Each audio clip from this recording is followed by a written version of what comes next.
Servicio Volontario 国际 Internacional. volontariado 国际 international. 志愿服务协 International 会。 Volunteer Service. Le volontariat n'est pas une marchandise ou du volontourisme. Voyager, c'est bien, mais s'investir, c'est mieux.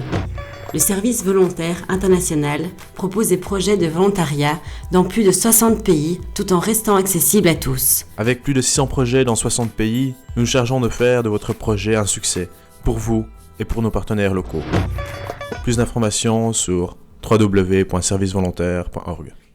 Donc on a été créé il y a maintenant 6 ans au Vietnam avec l'aide de la coopération belge et les Nations Unies au Vietnam. Donc on a créé la toute première organisation de volontariat international à Hanoï, qui est totalement indépendante des autorités locales, donc qui est gérée par et pour des jeunes. Non pas parce qu'on n'aimait pas les autorités locales, mais parce qu'on voulait vraiment que ça soit une organisation qui soit gérée par des jeunes et uniquement par eux.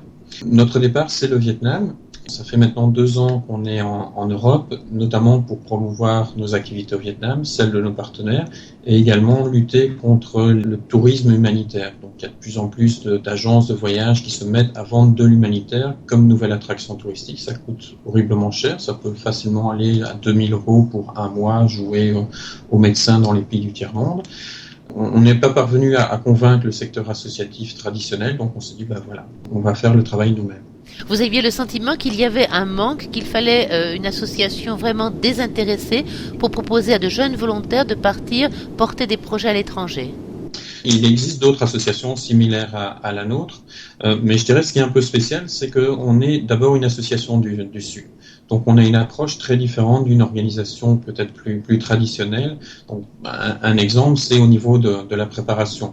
Je dirais une association plus traditionnelle de volontariat pour jeunes. Un jeune qui part par exemple au Vietnam, on va dire oulala, attention, pays du Sud, formation obligatoire d'une soirée, où pendant une soirée on explique au nord les méchants, au sud les gentils, au milieu la Banque mondiale, l'esclavage. C'est très intéressant. En fonction de l'association, on va mettre plus ou moins de marxisme-léninisme, plus ou moins d'écologie, de libéralisme, de croissance, décroissance. C'est indéniablement intéressant. Mais nous, c'est pas vraiment l'expérience qu'on en a, c'est que c'est pas vraiment ce qui va faire que le projet de volontariat va bien se passer ou pas. Souvent, ce qui va faire qu'un volontaire va revenir après 3-4 jours, c'est parce qu'il est submergé par un choc culturel. Il s'attendait à quelque chose de complètement différent. Il se retrouve dans une culture qu'il ne connaît pas. Les gens ne le comprennent pas, on ne le comprend pas non plus. Ou bien il est parti avec plein d'images super romantiques. Et puis c'est la baffe quand il arrive sur place. Et puis ça se passe mal. Donc on a une approche, je dirais, beaucoup plus terre à terre. C'est nous, ce qui nous intéresse, c'est le jeune, le projet dans lequel il va partir et l'association dans laquelle il part. Vous vous adressez à des jeunes qui veulent partir pour voyager autrement et s'investir dans un projet.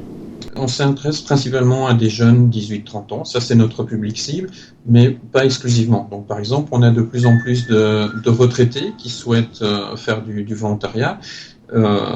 Et ça nous intéresse également de travailler avec ces personnes, parce qu'en plus du côté interculturel, ça nous permet de faire de l'intergénérationnel, et c'est particulièrement intéressant, notamment en Asie, où l'âge influence très fort les relations sociales. Nous, notre expérience nous a montré que c'était souvent des jeunes en situation de crise qui allaient en retirer le plus, quoi. Donc des jeunes qui ont raté leurs études, qui sont un peu perdus dans la société, et puis on les met dans un autre contexte, ils vont pouvoir montrer qu'ils sont utiles, ils vont pouvoir se revaloriser, laisser leur passé à la maison, et parfois revenir avec des idées fraîches, des nouvelles pistes de vie, peut-être aussi un envie d'apprendre les langues. Nous, le seul critère de sélection, c'est la motivation. Donc ne pas confondre du volontariat et du tourisme alternatif. Les chantiers que vous proposez se situent à quel endroit et consistent en quoi? Alors, ça peut être vraiment de tout. Donc, ça peut être, par exemple, l'année passée, on a eu un projet, c'était une maison de jeunes en Russie qui voulait organiser un concert de musique hard rock.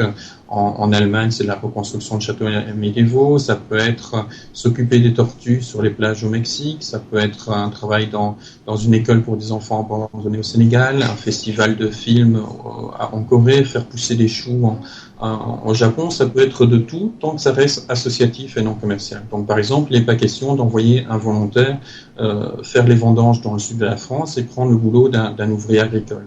que ce soit un ouvrier agricole, que ce soit un instituteur, une puéricultrice. Donc ça doit vraiment être des projets qui n'auraient pas lieu autrement que dans le cadre associatif. Donc nous, on essaye d'encourager les jeunes, au contraire, à peut-être partir moins loin et d'en profiter plus, et aussi peut-être de vraiment sortir des sentiers battus. Par exemple, on a des projets en Ouzbékistan.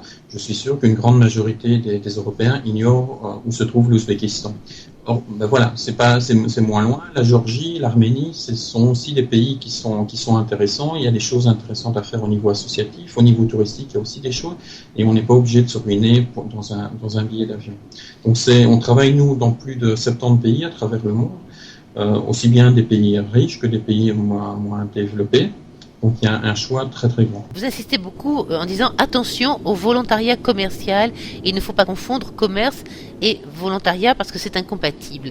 Je dirais d'abord une simple recherche sur Internet. Il suffit de taper volontaire un pays et puis on regarde les 3, 4, 5 premières réponses que retourne Google. Ce sont quasiment presque exclusivement des sociétés commerciales qui essayent de se faire passer pour le secteur associatif. Alors c'est pas simplement que c'est horriblement cher, ça a des conséquences très importantes ici en Europe parce que ça détruit les véritables associations de volontariat, mais surtout dans les pays les plus pauvres, c'est une catastrophe complète. Donc nous, on a été victimes de ce genre de commerce au Vietnam. Donc ce sont des sociétés qui vont voir des associations en disant voilà, on va vous aider à trouver des volontaires en Europe, sauf qu'ils oublient de dire que ce sont des agences de voyage et que les volontaires qu'ils amènent, bien c'est des gens qui ont payé parfois jusqu'à 2000 € pour venir sur un projet de volontariat. Des jeunes aussi à qui on avait vendu le volontariat de manière extrêmement romantique. Oh, tu parles le français, eh bien, va enseigner le français aux petits Vietnamiens, ça leur fera pas de tort. Mais être prof de français langue étrangère, c'est un métier. Et en plus, pour les enfants, c'est d'autant plus difficile, quoi. Et c'est clair, ça fait rêver, vu d'ici. On amplifie, je dirais, un peu de certains stéréotypes. Tu es en première candie à l'université, ben oui, tu vas pouvoir aller aider les petits Africains, mais des universitaires africains, il y en a aussi, quoi. Alors, ces sociétés-là, quelque part, elles s'en fichent un petit peu. Il y a quelques années, c'était l'écotourisme qui était à la mode, et puis maintenant, c'est le tourisme solidaire, ou le volontourisme, et dans quelques années, ça sera autre chose. Mais nous, en tant qu'association de volontariat, on va pas faire de l'écotourisme dans quelques années ou je sais pas quoi. On va rester dans notre domaine, mais avec la réputation que nous aurons créée ces sociétés, un peu comme dans le secteur des ONG, où pendant des années, des gens ont fait n'importe quoi en se disant ONG, et maintenant, quand une véritable ONG demande pour avoir des subsides, des dons du public, la réaction première du public, c'est est-ce que c'est vraiment sérieux ou est-ce que c'est encore de l'arnaque? Servicio Voluntario Servicio de Voluntariado Internacional. 国际志愿服务协 International 会。 Volunteer Service. Plus d'informations sur www.servicevolontaire.org.